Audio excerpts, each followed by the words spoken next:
말씀을 가지고 우리가 어떻게 복음을 따라 살 것인가 하는 생각을 가지고 연애를 나누려고 합니다. 우리가 지난 시간까지 이 3장을 살펴보았습니다만 사실은 바울의 교회의 생활이라는 제목으로 우리가 생각하지 않습니까? 좀 큰 제목으로 붙인다면 어떻게 교회를 섬길 것인가 하는 제목으로 우리가 말씀을 진행할 수 있을 겁니다. 오늘 이제 4, 5장의 전체적인 주제는 어떻게 복음을 따라 살 것인가 하는 주제가 되었습니다. 오늘 말씀을 가지고 이 제목으로 함께 좀 은혜를 나누려고 하는데, 오늘 현대 교회의 약점 중에 하나가 믿음을 잃는 것 같은데 그 믿음에 따른 삶이 없는 것이 맹점이 아닐까 하는 생각을 많이 하게 되었습니다. 사실 행함이 없는 믿음은 죽은 것이지 않습니까? 야고보 사도가 야고보서 2장 17절 26절 이렇게 말씀했습니다. 이와 같이 행함이 없는 믿음은 그 자체가 죽은 것이라. 방송실에 영혼 없는 몸이 죽은 것 같이 행함이 없는 믿음은 죽은 것이다, 이렇게 말하고 있지 않습니까? 우리가 말로만 믿지 사실은 복음대로 행하고 복음을 빛나게 하는 이 윤리적인 삶이 오늘 교회에 참 많이 부족한 것이 사실이에요. 신의1체 삶이 참 중요하지 않습니까? 사람들은 우리의 말도 듣고 우리의 삶도 보지 않습니까? 그런데 사실은 삶 중에 크게 높이라는 것은 우리의 말보다 우리의 삶인 것입니다. 우리는 삶을 통해서 사람들에게 더 크게 말할 수 있는 것입니다. 사도 바울도 마찬가지입니다. 그가 서신서를 쓸 때 대부분 우리가 보게 되어지면 전반부는 교리에 대해서, 복음에 대해서 말하고 있는 것을 볼 수가 있습니다. 후반부는요, 그러면 어떻게 살 것인가, 삶의 문제에 대해서 말하고 있습니다. 우리가 데살로니가 전서도 마찬가지로 생각했습니다만, 사도 바울은 데살로니가의 어린 신자들에게 복음의 진수에 대해서 말할 뿐 아니라 삶의 윤리에 대해서도 철저하게 가르치는 것을 우리가 봅니다. 여태까지는 내가 어떻게 교회를 섬기는지 자기 변명 비슷하게 말씀드렸습니다만, 이제는 권고로, 이제는 호소로, 이제는 교훈으로, 이제는 명령으로 나아가는 것을 볼 수가 있습니다. 그렇다면 우리가 어떻게 복음을 따라 살 것인가? 우리가 복음을 가만히 살펴보면 크게 세 가지가 나오는 것을 볼 수가 있습니다. 복음을 따라 산다는 것은 어떻게 하든지 하나님을 기쁘시게 하는 삶이다. 1절, 2절을 보면 그렇고요. 그 다음에 복음을 따라 산다는 것은요, 자신의 삶을 잘 통제하고 거룩하게 사는 것이다. 3절부터 8절까지. 그 다음에 복음을 따라 사는 삶은 형제를 사랑하는 삶이다.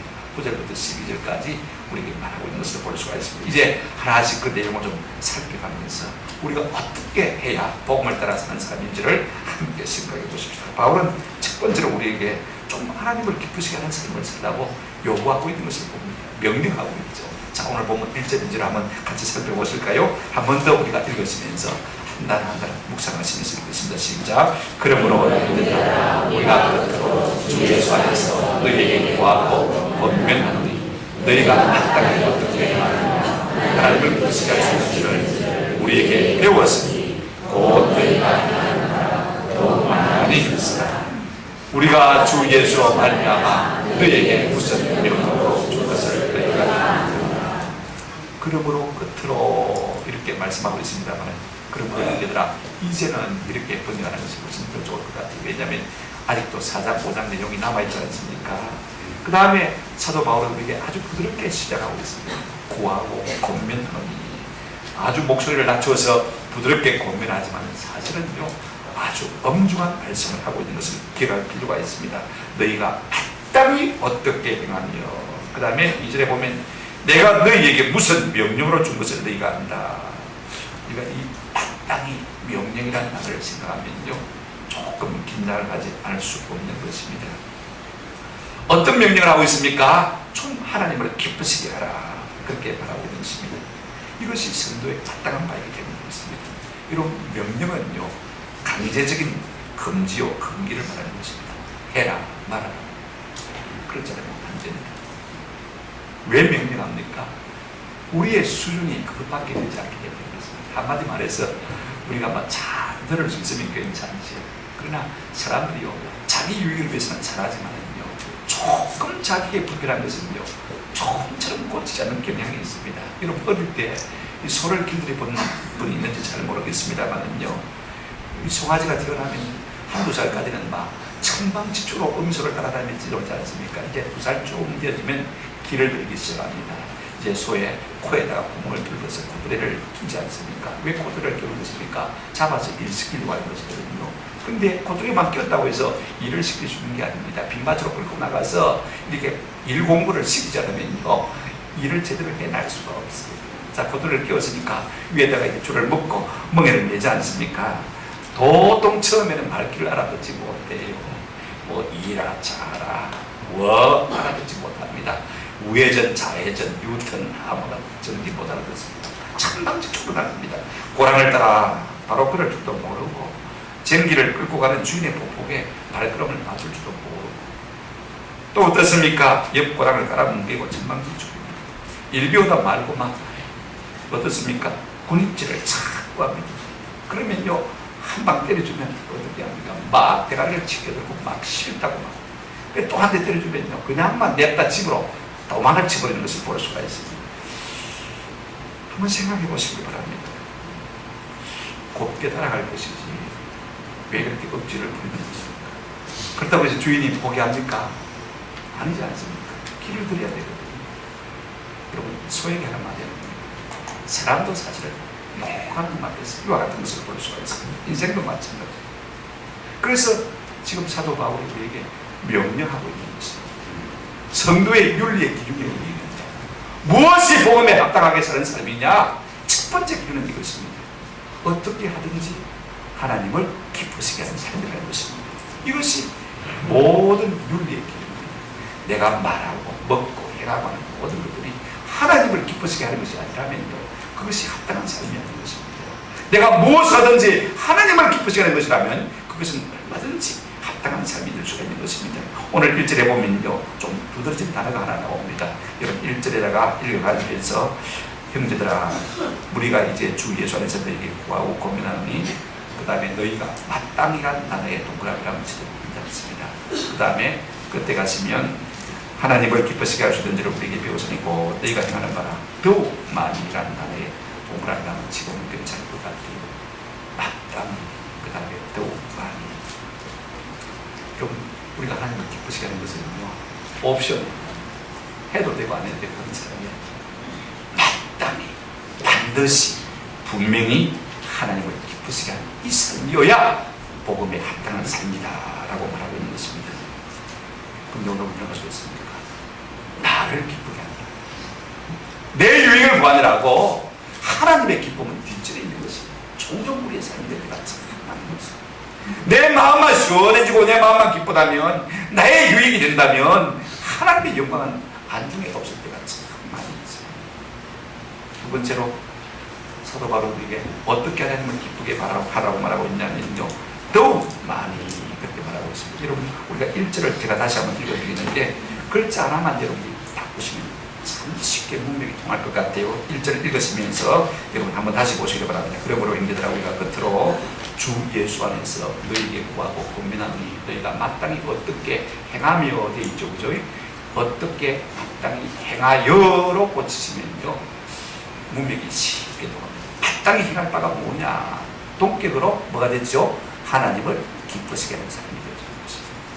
우리가 마땅히 해야 될 바가 뭐냐? 하나님을 기쁘시게 하는 것이 되는 것입니다. 그런데 사도 바울은 우리에게 이렇게 말하고 있습니다. 마땅히 하나님을 기쁘시게 할 뿐 아니라 그때 보면 더욱 많이 힘쓰라 라고 했습니다. 여러분, 내가 이걸 하면 어떻게 되잖아요. 이게 있을 수가 없다는 것입니다. 내가 여기까지 왔지만 더욱 많이 말아 힘쓰라. 사도 바울은 뭐라고 했습니까? 내가 잡은 줄로 여기지 않냐? 앞에 있는 것을 잡으려고 어떻게 한다고요?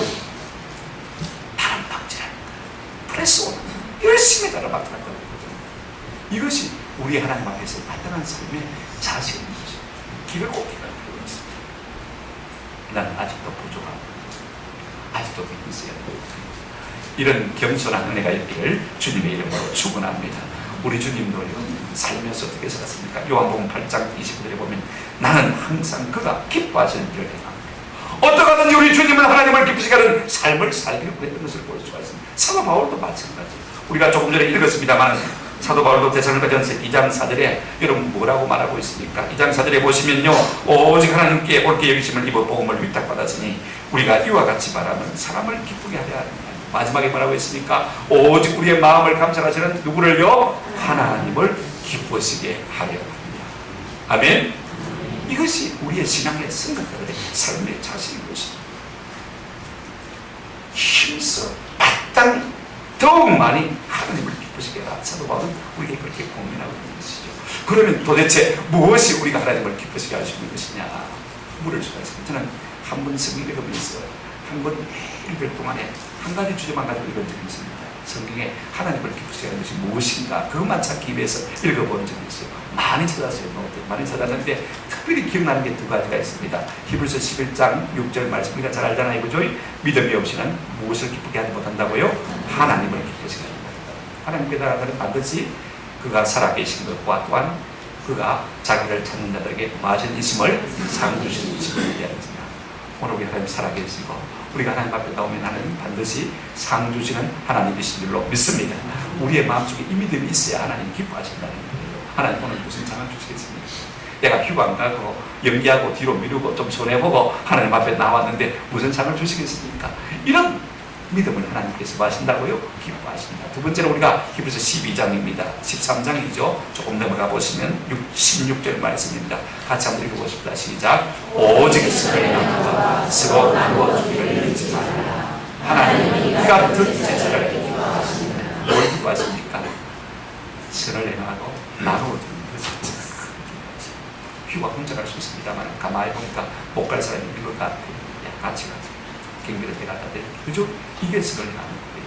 그 다음에 나눠주는 거예요. 우리 냉장고에 짜다를 넣어놓고 그 다음에 잊어버리고 6개월 1년 습관하고 있는 거 있지 않습니까? 이번에 집에 가시면 꺼내가지고 딱 모르겠다 가려면 그죠? 이게 참 나눠 먹는 사람이에요. 옷도 많이 있지 않습니까? 이거 다 못 입고 죽거든요. 어차피 못 입을 것 같으면 좀 나누고 이거 우리 하나님 마신다고요? 기뻐하신다. 이렇게 하나님이 기뻐하시는 일을 마땅히 그 다음에 더욱 힘쓰게 합니다. 이것이 복음을 따라 사는 합당한 삶인 줄로 믿습니다. 그분이 우리의 창조주이시고 그분이 우리의 구원자이시며 그분이 우리의 보호자시라면 우리가 그분을 기쁘시게 하는 결과 대가가 무엇이겠습니까? 더욱 우리를 아름답게 만들어주시고 더욱 우리를 아름답게 구원해주시고 더욱 우리를 복되게 보호해주지 않겠습니까? 이 같은 은혜가 있으시기를 주님의 이름으로 축원합니다. 두 번째로 우리가 어떻게 하면 복음에 합당한 삶을 살 수 있습니까? 바울은요 우리에게 자신의 삶을 통제하라고 말하고 있습니다. 좀 더 쉽게 말하면 좀 거룩한 삶을 살아라 라고 우리에게 요청하고 있는 것을 볼 수가 있습니다. 이제 우리가 성도라면요 어떻게 하면 좀 더 하나님을 기쁘시게 할 수 있느냐 힘써야 될 것이 무엇이냐 3절 우리 한번 같이 들어가겠습니다. 3절 다 같이 시작. 하나님의 뜻은 이것이 너희의 권한이라 곧 음란을 버리고 있습니다. 우리가 거룩하게 살기 위해서 하나님을 기쁘시게 살기 위해서 껴야 할 첫 단추가 뭐냐면요 거룩하게 살기 거룩하게 살기 특별히 여러분 결혼식 안에서 거룩해지는 것 이것을 사도 바울은 강조하고 있습니다. 왜 하나님께서 결혼하게 만드셨죠? 결혼에 3대 의미가 있습니다. 첫째는 이것입니다. 한번 합시다. 고독으로부터의 자유. 사람은 혼자 있으면 외로워. 독처하는 것이 하나님 보시기에 좋았다, 좋지 않았다, 좋지 않다. 그래서 하나님께서 동등 배필을 우리 지으셔서 가정을 이루게 하신 것을 볼 수가 있습니다. 우리의 권능적인 고독의 문제를 해결하시고 하나님께서 가정을 이루게 하십니다. 두 번째는요, 한번 더 합시다. 방종으로부터의 자유. 우리가 혼자 살면 자유잖아요. 내 마음대로 살면 편할 것 같아요. 근데 그렇지 않습니다. 자유가 넘치다 보면요, 사람들은 방종하게 되어지고 방탕하게 되어집니다.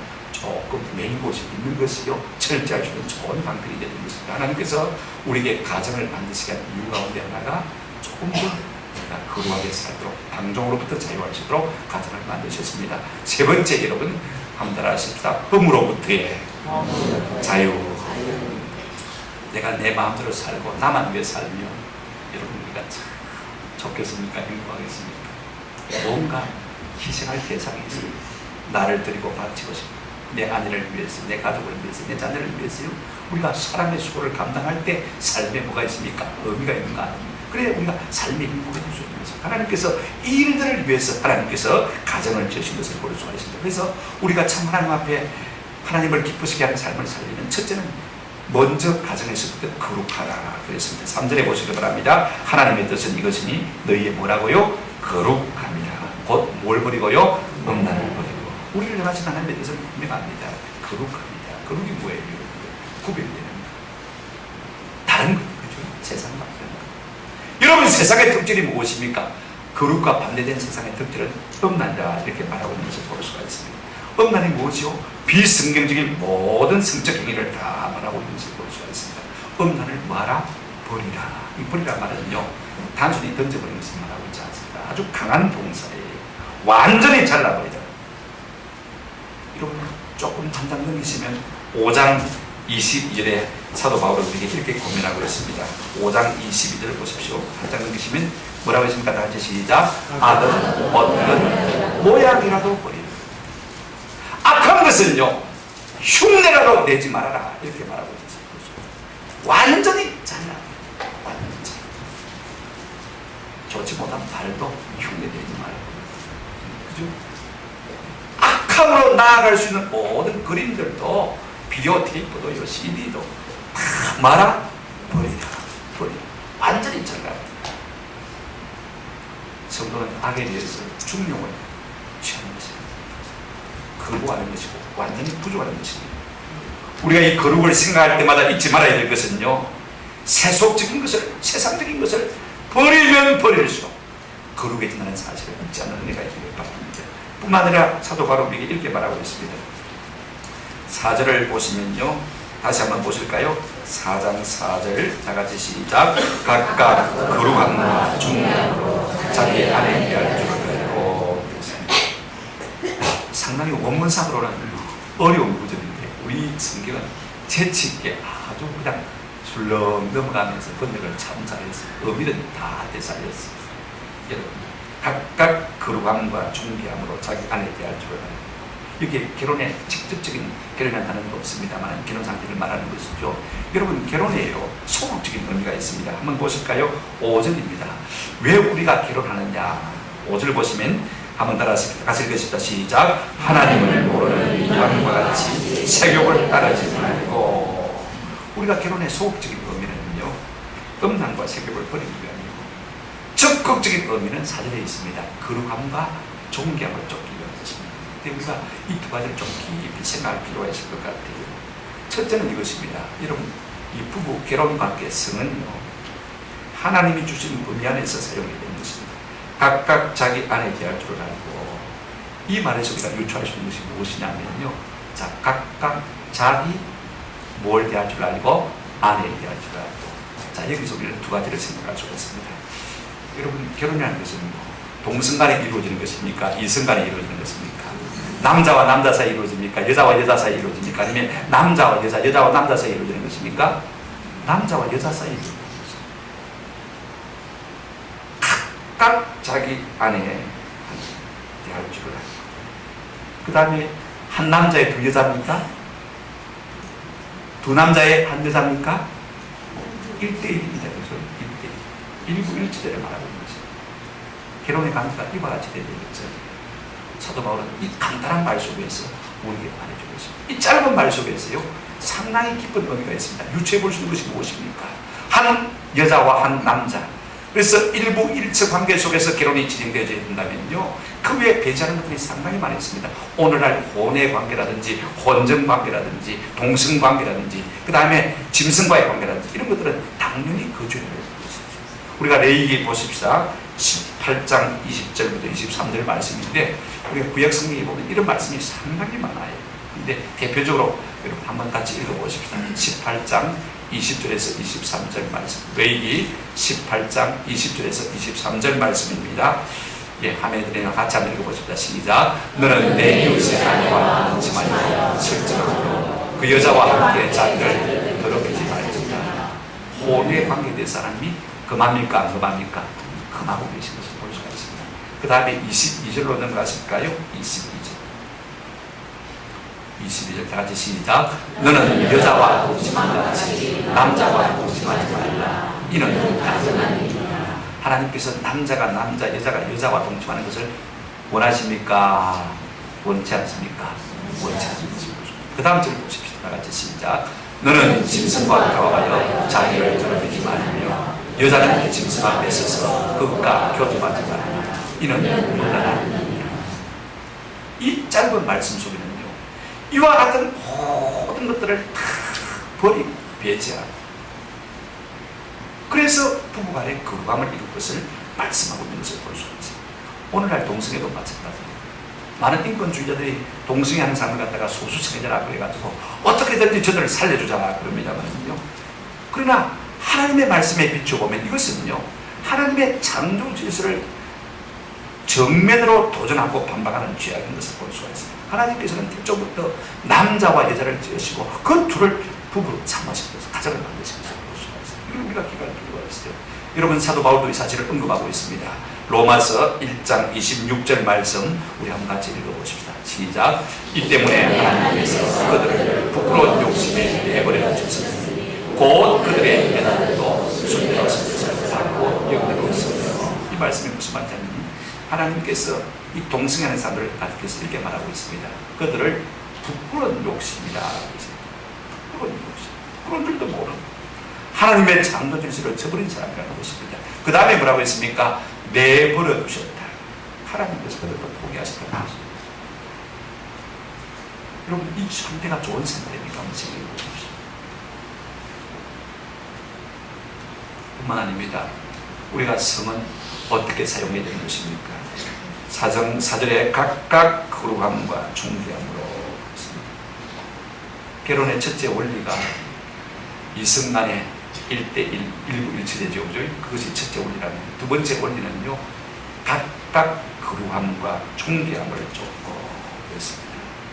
그 다음에 여러분 5절에 나가서 보시면 하나님을 모르는 이방인과 같이 무엇을 쫓지 말고요, 생욕을 쫓지 말고 너무 쾌락을 하겠습니다. 그게 만족이거든요. 그게 끝이었거든요. 그 끝은 파멸입니다. 사람이 얼마나 쾌락에 대한 욕구가 세는지요, 그 끝은 사망. 그 다음에 이 일의 분수를 넘어 형제자매를 해하지 말라. 신학적 할반들은 정신적이고 영적인 사랑이 동반하지 않는 섹스는 다 간음이다, 그렇게 말하고 있는 것을 볼 수가 있습니다. 오늘 우리가 현대사회에서 이 말씀을 지키기가 상당히 어렵지만, 그러나 우리 하나님께서 주신 명령이라면 우리가 지키려고 노력하고 애를 쓰는 것입니다. 세상 사람들은요, 순결을 고통으로 있습니다. 어떻게 이 긴 한평생을 살면서 평생에 한 남자, 한 여자하고만 살 수가 있느냐? 그러기에는 인생이 너무 길고 지겹다. 속박이고 감옥이라고 생각합니다. 그러나 이것은요, 죄가 주는 고통을 몰라서, 이 고통을 한번 경험한 사람은요, 어이구 안 된대. 아예 되겠구만. 죽어야 된다. 두려워버리면서 성도는 어떻게 생각하는 것입니까? 나와 너를 하나님 마셨다 짝지어 주셨다. 사람이 그 어떤 이유로도 갈라놓을 수 있다는 사실을 확실하게 믿는 사람이 되는 것입니다. 그리고 성결 속에 하나님이 숨겨진 참된 기쁨과 행복이 있다는 사실을 믿음으로 고백하고 그렇게 따라가는 은혜가 있기를 주님의 이름으로 축원합니다. 현대사회 속에서 우리가 거룩하게 사는 것이 아무리 어렵다 할지라도 우리를 향하신 하나님의 선하신 목적을 우리가 이해할 수 없지만 좀 받아들일 필요가 있는 것입니다. 6절 하반절에 이렇게 말하고 있습니다. 이는 우리가 너에게 미리 말하고 적은 것과 같이 이 모든 일에 주께서 뭐하여 주심이라? 신원하여 주심이라. 주께서 엄밀하게 다 보시고 아시고 반드시 갚는다, 이렇게 말하고 있습니다. 이게 갚는다는 말 속에는요, 좋은 의미도 있고 나쁜 의미도 있습니다. 하나님께서 보상하시기도 하시고 보응하시기도 하신다, 그 말씀인 것입니다. 자, 왜 하나님께서 그렇게 하시느냐? 7절 8절에 아주 분명한 간결한 답이 나와 있습니다. 같이 한번 7절 8절 읽으십시다. 시작. 하나님이 우리를 부르시고 부정하게 하시고 거룩하게 하시니 그러므로 저버리려는 자는 사람을 저버림이 아니요 너희에게 그의 성령을 주신 하나님을 저버립니다. 우리가 거룩하게 살지 못하면 거룩하게 살라고 우리에게 성령을 주신 누구를 저버리는 것입니까? 하나님을 저버리는 것입니다. 단순히 나를 위하는 게 아니에요. 나를 위하는 게 아니, 누구를 위하는 것입니까? 하나님을 위하는 것이기 때문에 하나님을 위하는 인생이 어떻게 하나님 앞에서 온전하게 살 수가 있겠습니까? 그럴 수가 없는 것입니다. 이 모든 것을 우리가 살펴보면요, 바울의 윤리관의 중심은 하나님 중심인 것을 볼 수가 있습니다. 여러분, 하나님께 우리를 부르시면 거룩함이라고 부르시는 것입니다. 왜 우리를 부르셨습니까? 세상과 좀 구별되고 다르게 살라고 우리를 부르신 것입니다. 뿐만 아닙니다. 우리가 거룩하게 되는 것은 하나님의 뜻이고, 뿐만 아니고 성령은 계속해서 우리를 거룩하게 만들어주시는 분입니다. 마지막으로 하나님이 모든 거룩하지 않는 것 위에 심판하실 것이기 때문에 우리가 거룩하게 살 필요가 있다고 사실을 말했습니다. 우리가 거룩하게 살아야 된다는 사실을 우리에게 말씀해 주고 있는 것입니다. 그러므로 우리가 신앙의 중심은요, 한번 더 합시다. 하나님 중심, 내 중심이 내가 주인이 되는 거, 내가 주인인데 내 마음대로 살게 되는 거지. 그렇지 않습니까? 한번 생각해 보십시오. 세 번째로 우리가 어떻게 복음에 합당한 삶을 살 수가 있겠습니까? 바울은 형제를 더욱 사랑하라, 서로 사랑하라 이렇게 말하고 있습니다. 이제 개인이나 가정의 문제를 조금 뛰어넘어서 공동체에 대해서 하나님께서 말씀하고 계십니다. 먼저 우리 9절부터 12절까지 한번 같이 읽어보십시오. 9절부터 12절까지 다 같이 시작. 너희에게 있을 것이 없어 너희들 자신이 하나님의 가르침을 받아 서로 사랑합니다. 너희가 온 마련이나 모든 형제에 대하여 과연 이것을 형제들아, 너희 더욱 그렇게 하고 또 너희에게 행한 것 같이 조용히 자기 일을 하고 너희 속으로 일하기를 힘쓰라. 이는 외인에 대하여 단정히 행하고 또한 아무 궁금이 대하니. 여러분, 대사님과 교회는 어린 교회들입니다. 참 사랑했어요. 대사님과 온 지역의 성도를 많이 사랑하는 교회입니다. 이렇게 사랑하고 있지만요, 더욱 힘써 사랑하라 그렇게 호명해주면서 여러분 참 귀한 말씀을 주고 있습니다. 여러분, 형제 사랑의 첫 단추, 첫 걸음이 뭐냐면요, 한번 더 합시다.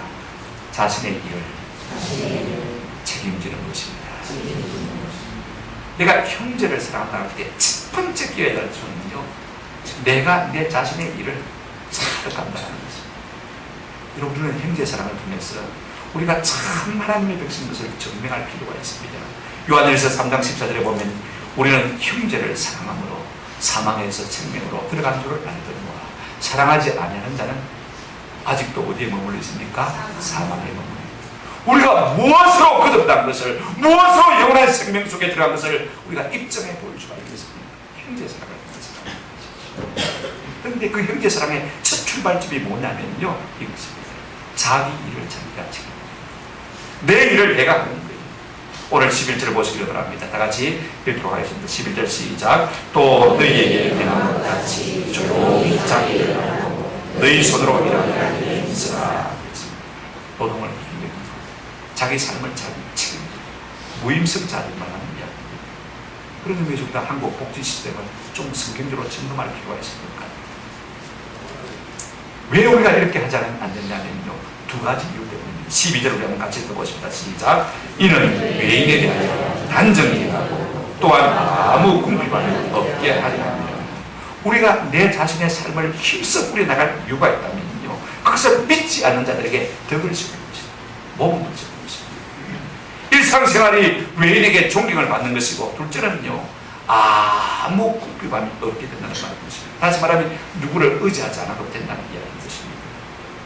사도 바울은 우리가 형제를 사랑하기에 앞서서 먼저 자기 일을 자기가 잘 해결하라고 얘기하고 있습니다. 그래서 우리가 세상으로부터 존경을 받고 우리의 삶이 교회에서 짐덩이가 되지 않도록 권고하고 있는 것을 볼 수가 있습니다.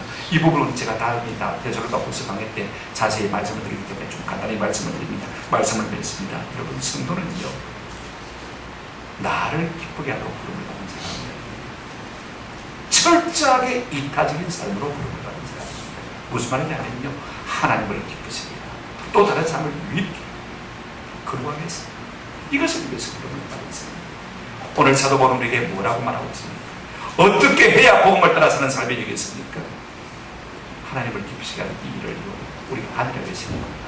한번 더 합시다. 마땅히 더욱 힘써. 여러분, 휴가철입니다. 조금 삶의 여유가 있지 않습니까? 조금 시간적 여유가 났을 때 여러분들은 내가 어떻게 하면 좀 더 하나님을 기쁘게 할까 생각해 보셨습니까? 마땅히 해야 되는데 어떻게 하면 좀 더 하나님을 기쁘게 할 수 있습니까? 다윗은 모든 전쟁이 다 이제는 꿈에서 평안하게 거하게 됐을 때 그가 한 생각이 참 놀랍습니다.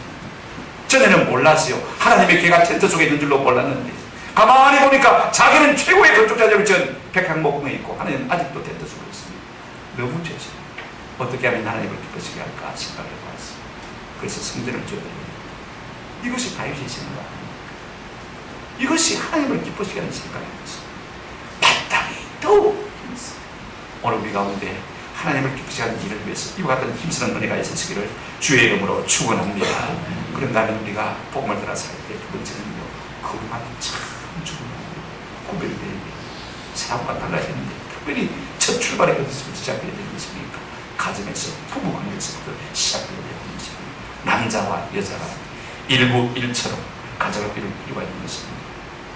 세상의 가치관은 우리가 달라도 우리가 이 관계 속에서 거룩함과 존경을 쫓고 세상의 세력을 쫓아내주는 은혜가 있어요. 세상은 쾌락을 극대화하기 위한